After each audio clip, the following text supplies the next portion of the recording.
नमस्कार दोस्तों, मेरा नाम है संगम चौरसिया और आप देख रहे हैं उर्मिला कोचिंग क्लासेस। तो चलिए शुरू करते हैं आज का 7वां लेक्चर। तो 7वें लेक्चर में क्वेश्चन नंबर 56 हमारा है। 3 पे 61 गुणे 6 पे 43 गुणे 7 पर 82 में इकाई का स्थान पूछा। तो चलिए ठीक है, इस क्वेश्चन को हल करते हैं।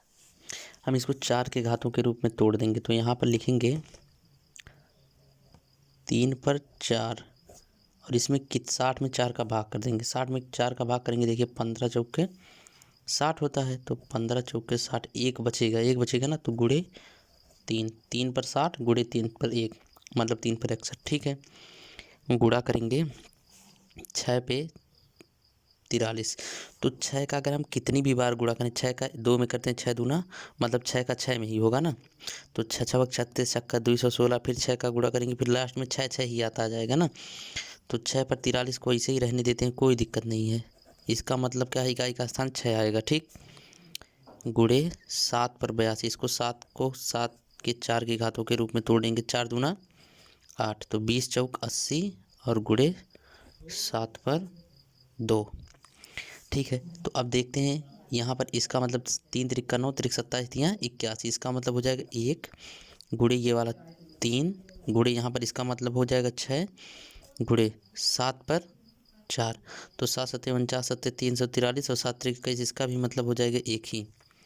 ठीक है, और यहाँ पर बचेगा 7 सत्ते 49, 49 में इकाई का स्थान 9। अब गुणा कर लेंगे, तो 6 त्रिक 18 और 18 नवा 162, 162 में इकाई का स्थान क्या है 2। तो आंसर क्या होगा 2।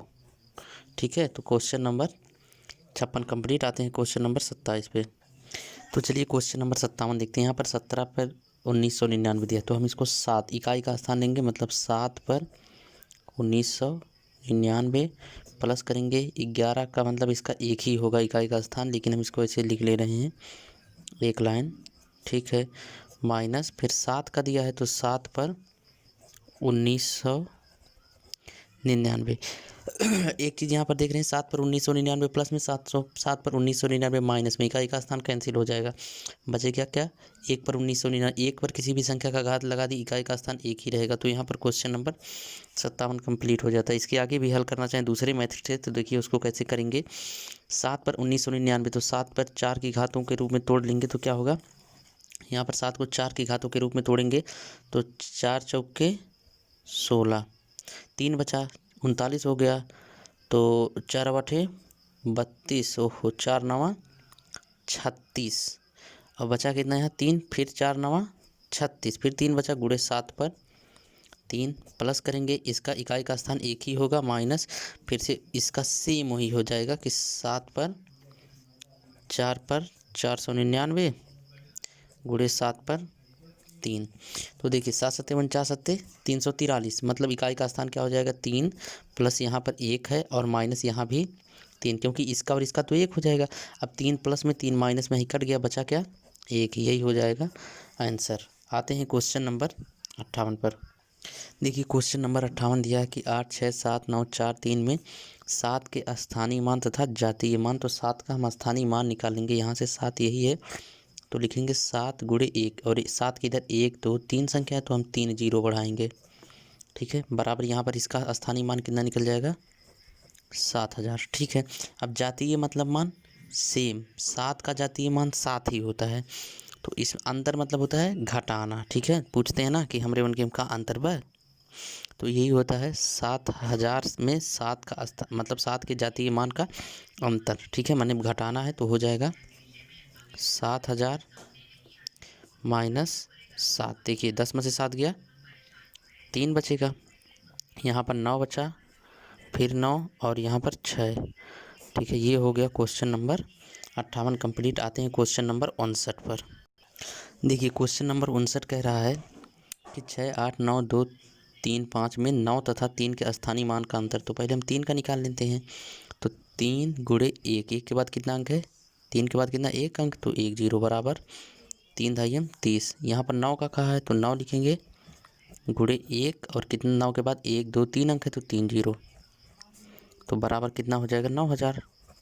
अब अंतर पूछा है, मतलब सेम बात है घटाना, तो 9000 -30, ठीक है। तो बचेगा 0 और 10 में से 3 गया 7 बचेगा, यहाँ पर 9 बचा और आगे 8। यही है अंतर, ठीक है। आते हैं क्वेश्चन नंबर 60 पर। तो चलिए एक क्वेश्चन दिया है कि यदि ए तथा बी पूर्णांक हो तथा बी बड़ा हो 0 से तो पूर्णांक क्यू तथा आर क्या होंगे। तो हमने पढ़ा है 10वीं क्लास में पढ़ा था कि ए बराबर b q plus r, Euclid विभाजन का फार्मूला था जिसमें हम HCF निकालते थे, ठीक है। तो इसमें देखते हैं क्या होता है कि ए इस तरह से होता है, बी क्यू और यहाँ पर मान लीजिए यम घटाया जाता है तो आर बचता है, ठीक है।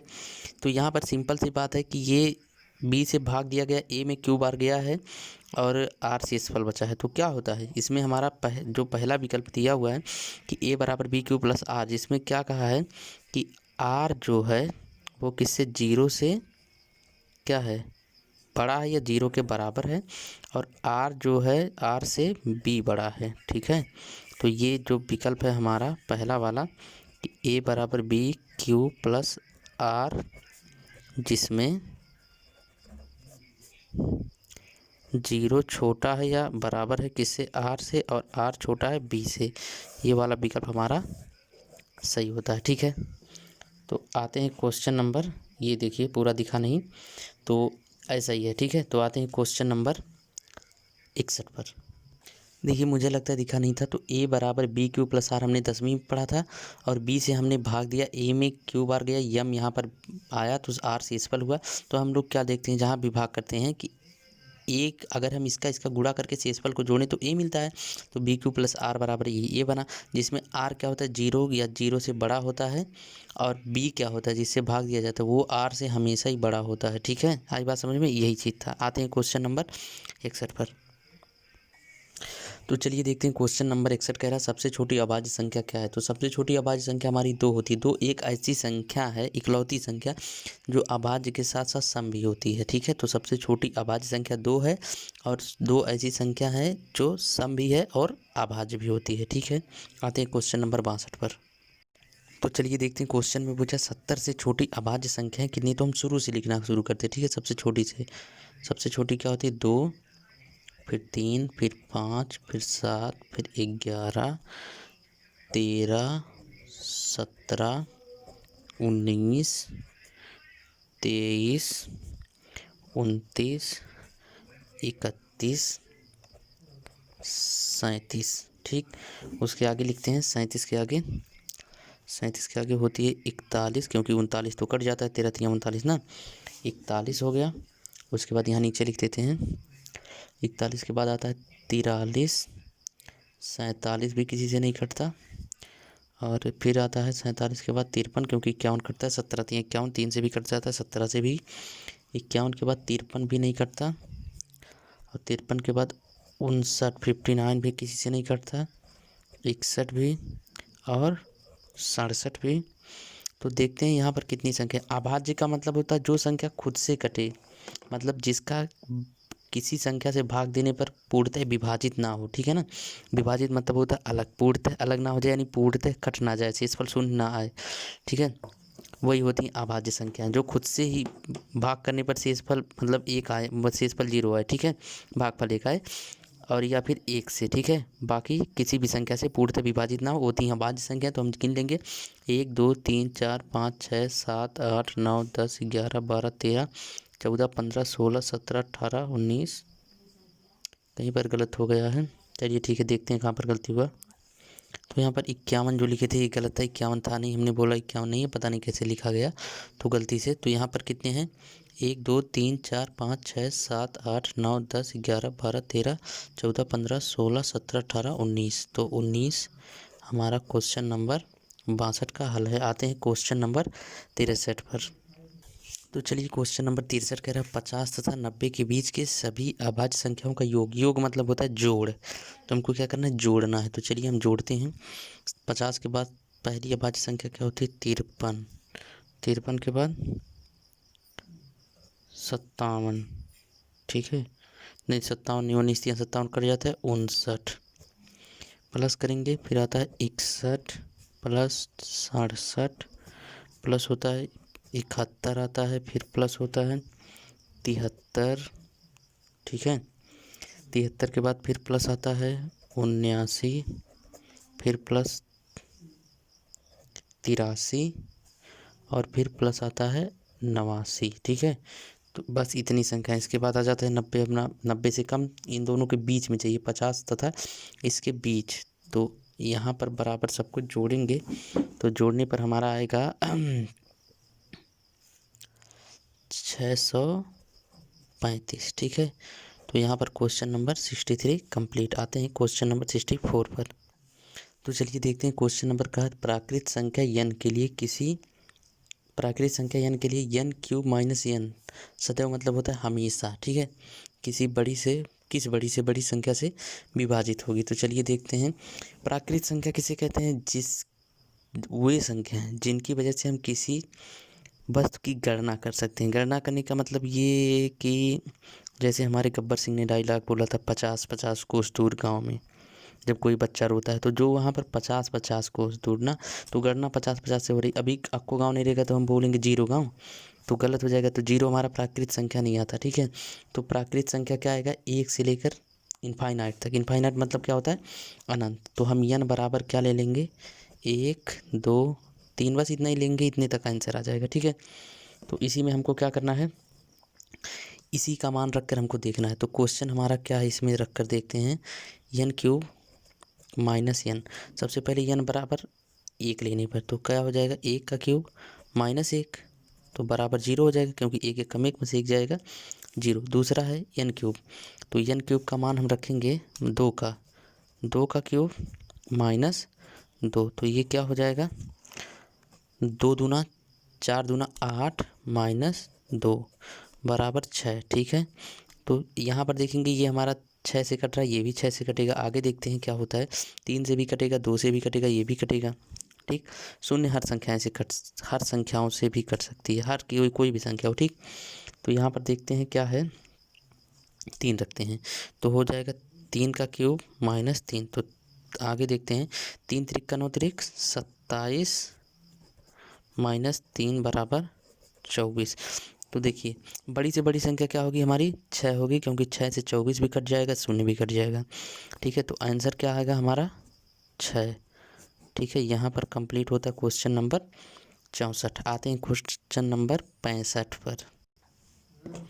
तो देखिए क्वेश्चन नंबर 65 क्या कह रहा है, 65, यदि n एक धनात्मक पूर्णांक है तो 3 पर 4 n का घात लगाए माइनस 4 पर 3 n किस संख्या से विभाजित होगी। तो धनात्मक पूर्णांक मतलब क्या, कि जो प्लस में हो, ठीक है ना। सपोज दैट 2 लोग खड़े हुए हैं, एक के पास वो लहराता हुआ बाल है और एक गंजा है। तो जिसके पास लहराता हुआ बाल वो प्लस में है, और जिसके पास जो टकला है वो क्या है, माइनस में। लोग आजकल बालों का बहुत कमेंट करते हैं ना कि इनके बाल बड़े हैं, ये क्या पढ़ाएंगे। तो ऐसी कोई बात नहीं है, बाल कोई मायने, टैलेंट मायने रखता है, ठीक है। तो आते हैं देखते हैं, यदि n एक धनात्मक पूर्णांक है तो 3 पर 4 पर n माइनस 4 पर 3 पर n किस संख्या से विभाजित होगा, ठीक है। तो हम देखते हैं होता क्या है, पूर्णांक हम लेते हैं, क्या लेंगे, देखिए पहले हम इसको हल कर लेंगे। 3 पर 4 पर n माइनस 4 पर 3 पर 4 पर 3 n, ठीक।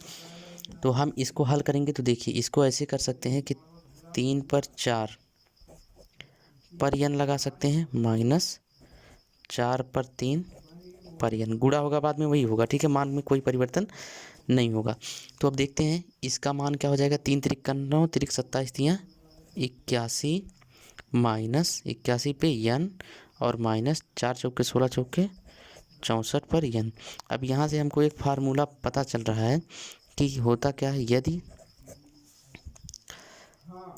x पे n माइनस y पे n, ठीक है तो वह x माइनस वाई से पूर्णतः विभाज्य होगी, ठीक है। क्या होगी, पूर्णतः माने पूरी तरह से विभाजित होगी, ठीक है ना, पूर्णतः विभाज्य होगी। तो हम क्या करते हैं, यहाँ पर देखते हैं x माइनस वाई, एक्स क्या है 64 है और 81 है, और y क्या है 64 है। तो हम देखते हैं क्या हो जाएगा 81 माइनस 64, तो घटा देंगे 11 में से 4 गया बचा 7, यहाँ पर 7 में से 6 गया 1, तो आंसर क्या आएगा 17 से, क्या वो संख्या 17 से विभाज्य होगी। ठीक है, तो 17 यहाँ पर आंसर होगा। n बराबर क्या आएगा, मतलब कुछ भी n की जगह पे कुछ भी हो जाए लेकिन फिर भी संख्या 17 से विभाज्य होगी। तो यहाँ पर दोस्तों वीडियो कंप्लीट होता है। तो अगर वीडियो पसंद आए तो उसको लाइक कीजिएगा, चैनल को सब्सक्राइब कीजिएगा, वीडियो को शेयर भी कीजिए, दबा कर लाइक ठोकिए। चलिए मिलते हैं अगले वीडियो पर, तब तक के लिए धन्यवाद।